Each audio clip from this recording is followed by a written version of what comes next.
Ano nga ba ang mangyayari sa ating solar setup kapag kami bagyo o kaya ay masama ang panahon? So ngayon po ay may low pressure area or LPA dito sa atin sa Southern Luzon. Dito po kami sa Oriental Mindoro.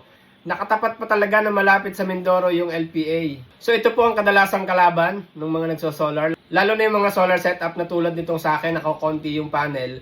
Kasi wala namang tao dito sa araw. So kaya't konti lang yung panel na ginagamit namin. Nasapat lamang para i-charge yung battery na nagamit namin sa gabi. So yun po yung ginagawa ng aming setup. Ito-charge niya lang yan, tapos yung ginamit namin sa gabi, ibabalik niya rin sa araw. Yun nga lang po ay kapag makulimlim o kaya masama yung panahon ay lugi kaming mga kokonti yung panel. So ang isang dahilan po kung bakit konti lang yung panel namin ay maliit yung bubong. So nasa subdivision po kami, maliit lang yung bubong, 4 na panel lamang po yung kasya. So ano nga ba yung ginagawa ko para kahit papano yung battery ko ay magkaroon ng laman or ma-charge kahit na makulimlim or tag-ulan or may bagyo. So ngayon po ay gabi na at may LPA nga. So medyo maulan. So hindi natin alam kung magba-brownout ba mamayang madaling araw or kung bukas ba ay maulan pa rin. So ngayon po ay 7:58 na ng gabi. At yung setup ko po ay 33% yung battery. Ayan, kung makikita ninyo. So charging pa rin siya kasi nag-AC charging po ako. So naka-AC charging po ako ngayon. Meaning, yung aking battery ay nagcha-charge gamit ang kuryente galing sa power grid or Ormeco or Meralco kung dyan sa inyo sa Manila. So ayan po ang kahalagahan kapag yung inverter nyo ay may AC charging. So pwede nyo siyang gamitin pang charge. Halimbawa ay walang araw or tag-ulan, pwede nyo pong i-charge. Ngayon po ay gabi, ayan sa aking ACC. 0 volts, 0 watts yung galing sa panel. May moon, ibig sabihin ay gabi, ano? Tapos ito po yung aking inverter, ayan. Kung makikita nyo po ay wala akong load.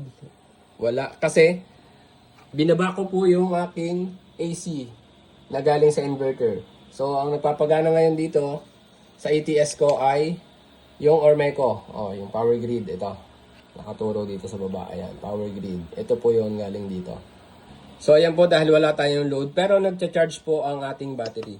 So, paano nga ba nagcha-charge? Ito po, AC. Ibig sabihin po, yung input na galing sa Ormeco, ayan, AC, 222 volts, ay kina-charge niya. AC, kino-convert niya papunta sa DC, papunta sa ating battery. Ayan, kung kita nyo, nagbi-blink-blink siya. Ibig sabihin po ay nagcha-charge yung ating battery. So dahil po ngayon ay gabi, yan po ang ginagawa ko.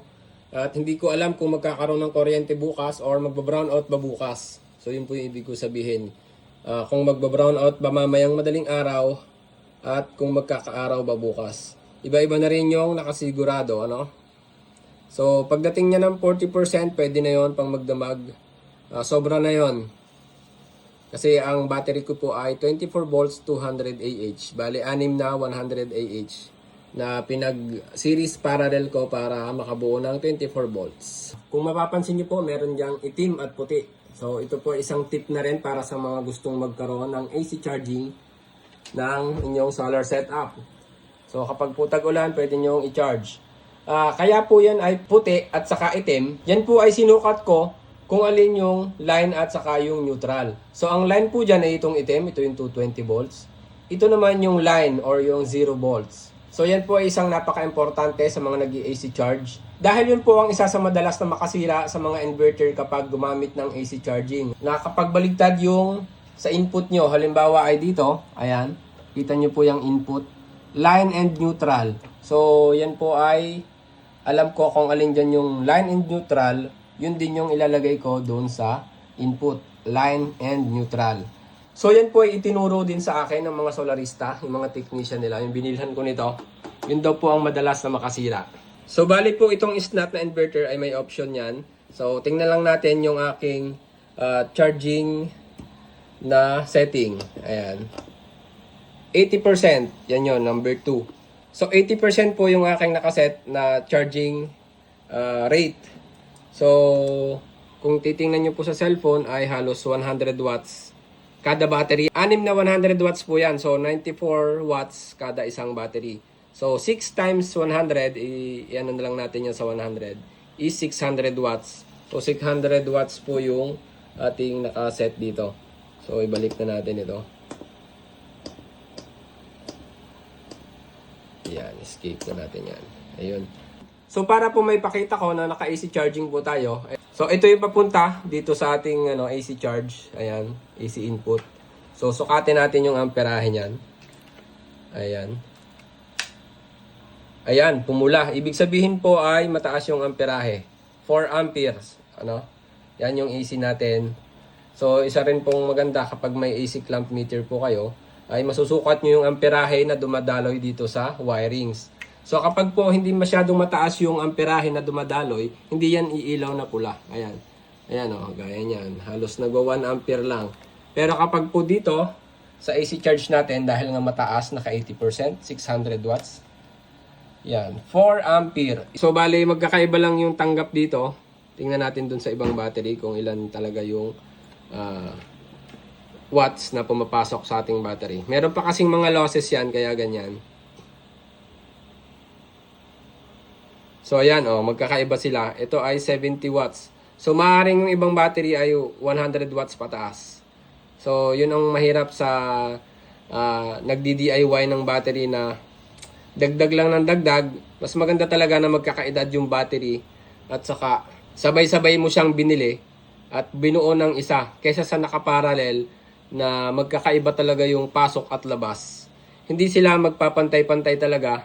Pero darating din sa point na magpapantay-pantay sila. Yun nga lang sa performance ay hindi magpapantay. Kasi nga merong mataas yung pasok or merong mas mataas yung paglabas ng amperahe. So doon naman papasok ang trabaho nitong ating battery equalizer. Ayan, binabalance niya yung 6 nating batteries. Ayan, kung makikita nyo. Magkakaiba sila, no? Ito, nauuna to minsan. Ito. Ayan, humahabol na rin ito. So, yun po ang downside ng hindi pantay-pantay yung pagbili ng batteries. Mas maganda talaga yung isang set, isang compact lang, isang BMS lang, ano? Kaysa sa mag-series and parallels tayo ng batteries. So, yun po yung ginagawa ko kapag mahina yung araw or may bagyo or makulimlim. So, kakapusin tayo sa battery dahil nga maliit lang yung panel natin, 4 na piraso lang. So, 2 pa lang pala ngayon. Magdadagdag pa lang ako ng 2. Ito yung NPPT ko. Yun yung dinagdag ko. Yung SRNE na yun. Tapos ito ay 2 panel. Bali, tig 2 panel sila. 2 SCC sa isang battery. So, ayun po. Bali, ang solar po hindi rin ubos biyaya na hanggat meron ay gamit lang tayo ng gamit. Dapat marunong din tayo magtipid dahil hindi palaging may araw. So, yung disiplina po ay applicable talaga sa lahat ng bagay. Gaya na lang din ng solar, dapat din talaga ay tinitipid mo ang paggamit ng iyong battery lalo na sa gabi. So yun po ang ginagawa ko kapag makulimlim. At sana po ay may natutunan kayo kahit papaano sa video ko na ito. At kung meron man po, pwede po bang pakishare para malaman din po ng iba. Maraming salamat po.